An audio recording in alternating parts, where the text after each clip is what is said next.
Chers téléspectateurs, bonjour à tous. Je suis Bassam Ayati et voici le professeur Wang. La dernière fois, nous avons révisé tous les mouvements que nous avons déjà appris et je me suis beaucoup entraîné. Professeur, aujourd'hui nous allons apprendre de nouveaux mouvements? Oui. Alors commençons. Nous allons aujourd'hui apprendre la troisième partie de l'enchaînement. Mais tout d'abord, regardons le professeur refaire les deux premières parties.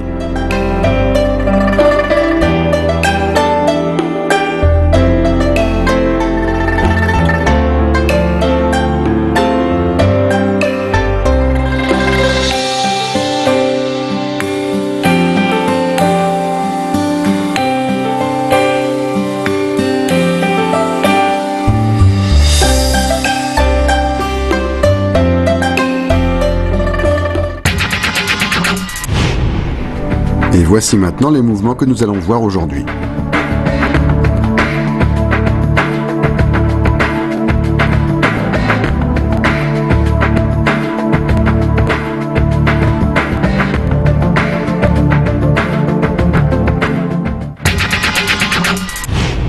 Voici maintenant la fée agite ses manches. On reprend de la position sortir l'épée. La main gauche lâche le bâton B. La main droite fait une rotation au-dessus de la tête. Le corps se tourne vers la gauche et on frappe obliquement vers le bas à gauche.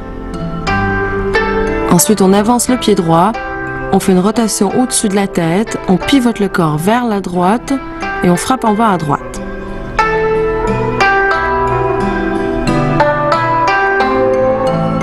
Faites-le une fois avec moi en faisant attention au mouvement des mains.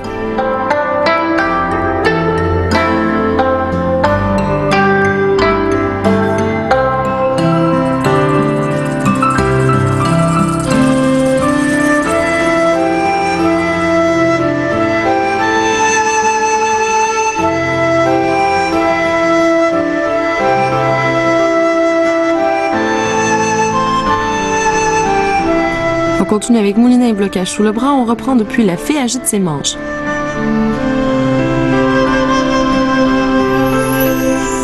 On se lève, on avance le pied gauche et on fait des moulinets latéraux alternés, un à gauche et un à droite.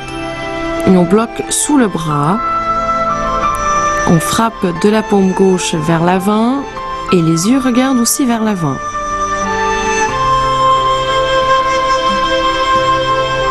Refaisons-le ensemble.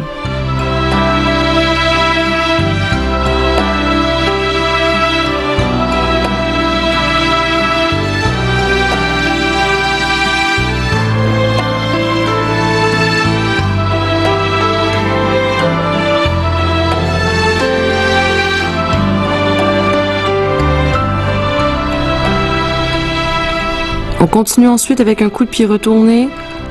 On reprend la position du blocage sous le bras. On ramène la main gauche dans le creux de l'épaule droite. Le poids du corps se porte sur la jambe avant. On pivote le corps vers la droite. Et on sort la jambe droite pour donner un coup de pied retourné. Je vous montre encore une fois.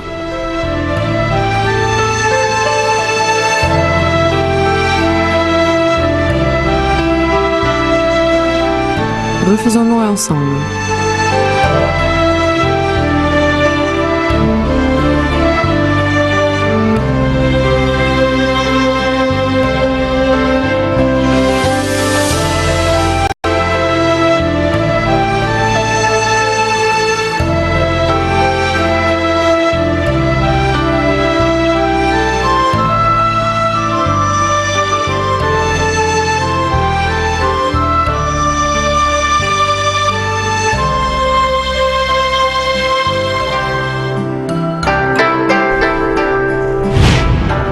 Pour la fée agite ses manches, la main droite fait une rotation à plat, puis frappe en bas à gauche en position du pas accroupi à gauche. Ensuite, encore une rotation au-dessus de la tête et on frappe à droite en position du pas accroupi à droite.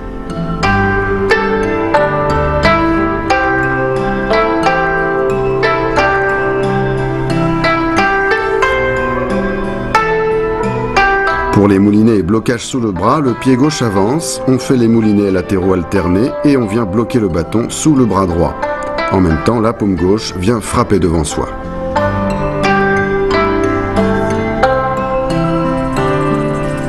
Pour le coup de pied retourné, la jambe droite commence son balayage derrière, fait un tour complet et se repose derrière en position de blocage sous le bras.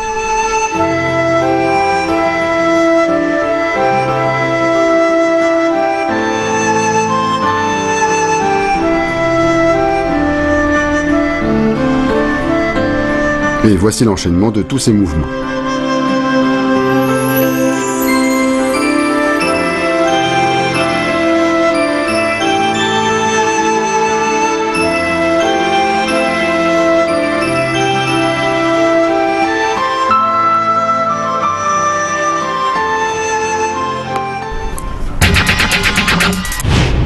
Les mouvements d'aujourd'hui sont assez difficiles. Voyons comment Bassam les effectue.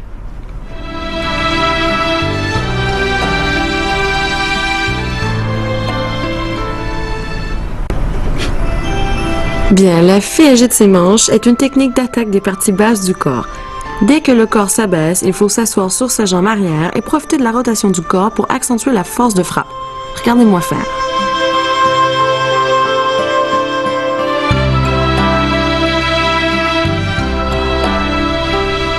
À toi maintenant, Bassam.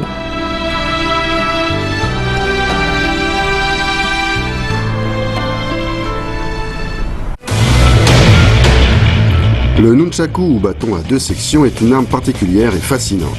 Rapide comme l'éclair et tranchante comme une lame, elle a été popularisée par les films de Bruce Lee.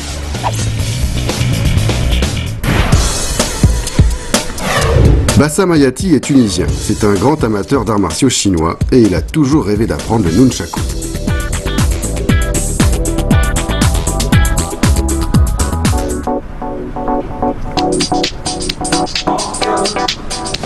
La pratique du kung-fu apporte énormément. Cela enseigne tolérance, respect, persévérance et confiance en soi. On sait tous que Bruce Lee dans ses films faisait souvent usage du nunchaku. Il le maniait avec aisance et une grande habileté. Le maniement du nunchaku est beau à voir. Cela peut être un art de démonstration, mais c'est aussi et surtout une arme de défense. André Roy est professeur de Wushu. Elle enseigne les arts martiaux à l'université. Le nunchaku est une arme courte non conventionnelle, son maniement est rapide et dangereux. En situation de combat, le nunchaku permet des frappes distantes et améliore l'habileté. La pratique du nunchaku permet donc de se protéger tout en se renforçant physiquement.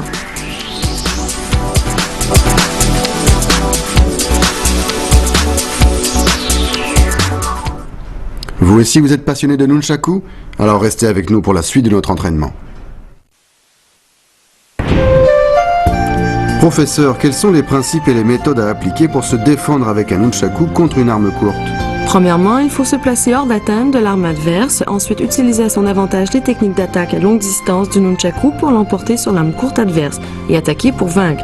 Troisièmement, si l'adversaire attaque en premier, trouvez le bon moment pour contre-attaquer, une frappe fouettée rapide sur le bras qui tient l'arme suivie d'une attaque sur le corps. Ensuite, utilisez les techniques de moulinet pour troubler et empêcher l'adversaire d'attaquer et contre-attaquer dès que possible.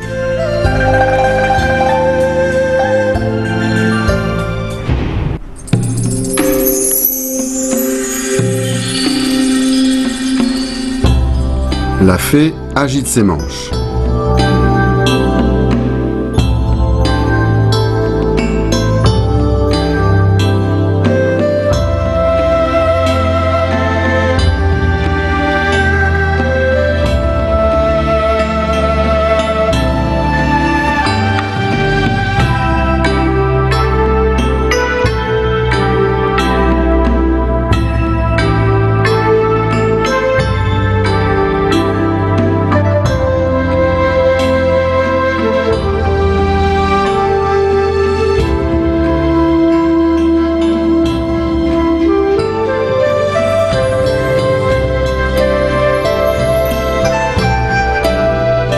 Moulinet et blocage sous le bras.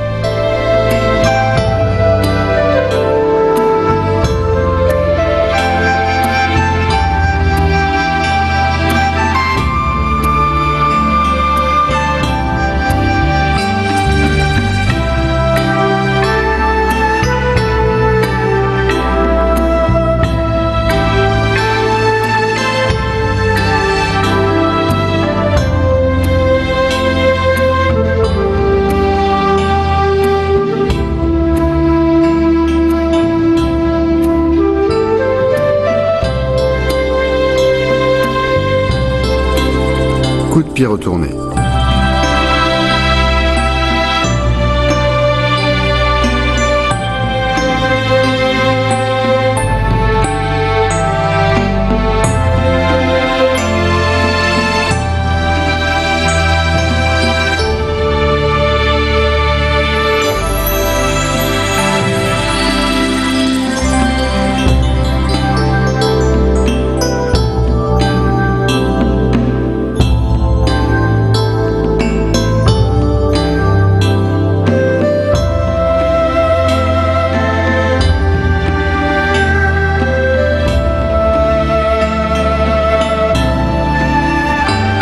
Et voici les 3 mouvements enchaînés.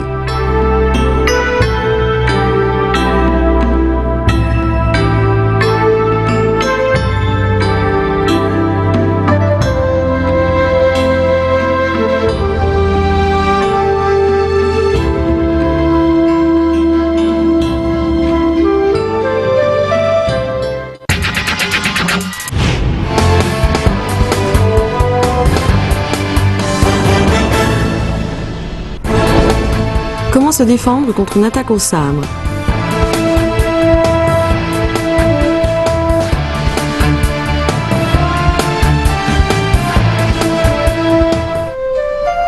Il faut attaquer dès que possible avec rapidité, l'attaque est la meilleure défense. Ensuite, éviter les mouvements inutiles, utiliser la technique la plus directe et la distance la plus courte pour attaquer l'adversaire. Troisièmement, rester en mouvement, garder l'esprit alerte et les réactions vives, saisissez chaque occasion d'une attaque décisive.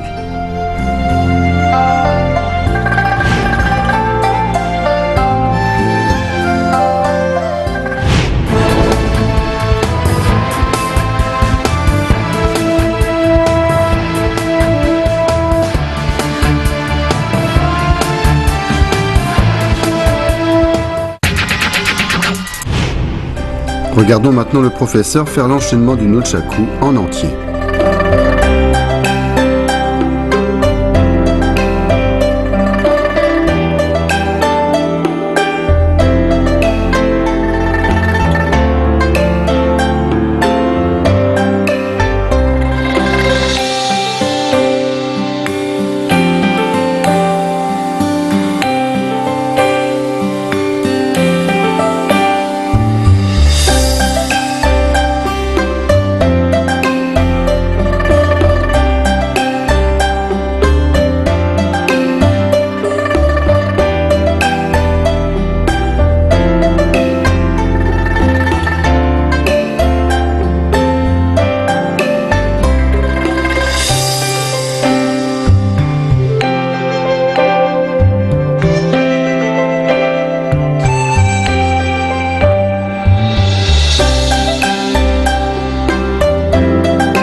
Chers téléspectateurs, vous avez bien appris tous les mouvements d'aujourd'hui? J'espère que vous vous entraînerez sérieusement. Professeur, la prochaine fois nous apprendrons de nouveaux mouvements? Oui. Je suis impatient de les découvrir. Chers amis, il est maintenant temps de nous quitter. Rendez-vous la prochaine fois. Au revoir.